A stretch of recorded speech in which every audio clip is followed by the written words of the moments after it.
5th position പോകുന്നത് ഷീന ചേച്ചി and ശൈത്യ. അതെന്നെ ബേബിച്ചിട്ട് ഒരുമാതിരി മറ്റടുത്ത് വർത്തനം പറയണം. സമ്മതിക്കില്ല, ഇത് ഞാൻ സമ്മതിക്കില്ല. ഞാനോട് നല്ല മൊമെന്റ് വേണ്ട, തൽക്കാലം ഒന്നും വേണ്ട. എടുത്തിട്ട് പോടോ ആ തേങ്ങാക്കൊല. ഒരു ആർട്ടിസ്റ്റ് എന്ന നിലയിൽ നമുക്കൊരു വേദി കിട്ടുമ്പോൾ അതിൻ്റെതായ ഒരു റെസ്പെക്ട് വേണം. ശവത്തി കുത്തരുത്. അപ്പൊ താൻ ആരാണെന്ന് സ്വയം ഒരു ബോധം ഉണ്ടല്ലോ. നന്നായി. ആ കുട്ടിയുടെ മാനസിക നില തകരാറിലായിരുന്നു. നമ്മള് എന്താ പറയാ, ഇതിന് മുമ്പേ ലിഷ ചേച്ചി ഡേഞ്ചർ സോണിൽ വന്നപ്പോ ഇവര് പറഞ്ഞു നമ്മൾ ഷോ ക്വിറ്റ് ചെയ്യാണ്. ജഡ്ജസായിട്ടൊക്കെ അടിയുണ്ടാക്കി 5ാം സ്ഥാനം 1ാം സ്ഥാനമൊക്കെ ആക്കും നമ്മള്. സ്വാഭാവികം. ഇന്നിവിടെ അവര് 5th പൊസിഷൻ തന്നപ്പോ അവര് ഷോ ക്വിറ്റ് ചെയ്യാണ്.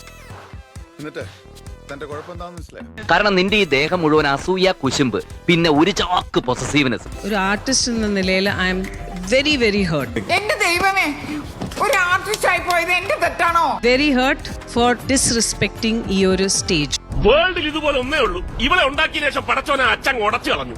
ഫൈനൽ വന്നപ്പോഴത്തേക്ക് ഞങ്ങൾ 5ാം സ്ഥാനത്താക്കി. അതിന്റെ ഒരു ഞെട്ടലിൽ നിന്ന് ഞാൻ ഇതുവരെയും ഒരു മാറിയിട്ടില്ല.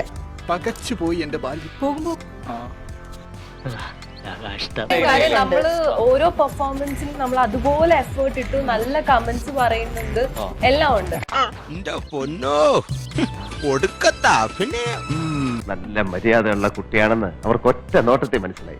എനിക്ക് വേണ്ടാന്ന് വെക്കാനുള്ള ഒരു അവകാശം എനിക്കുണ്ട്. ഓസ്കാർ വരെ ആൾക്കാർ വേണ്ടെന്ന് വെക്കുന്നു.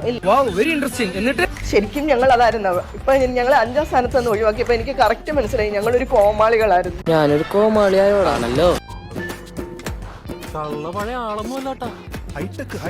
ഒരുപാട് പൈസ ഇതിനു വേണ്ടിയിട്ട് മുടക്കിയിട്ടുണ്ട്.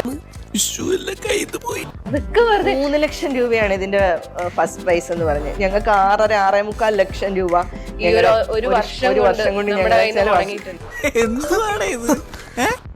അപ്പൊ ഞാൻ പൊട്ടണ ഇത് സ്ഥിരമായിട്ട് കാണുന്ന കുറെ ആൾക്കാരുണ്ട്. അപ്പൊ അവര് നമ്മളോട് പറയും നിങ്ങൾക്ക് തന്നെയാണ് ഫസ്റ്റ്. എന്നെ ഫോൺ ചെയ്തിട്ട് പറയും നിങ്ങൾക്ക് തന്നെയാണ് ഫസ്റ്റ്, ഒന്നും നോക്കണ്ട. അങ്ങനെയുള്ള ഒരു പ്രതീക്ഷയിൽ നിൽക്കുക.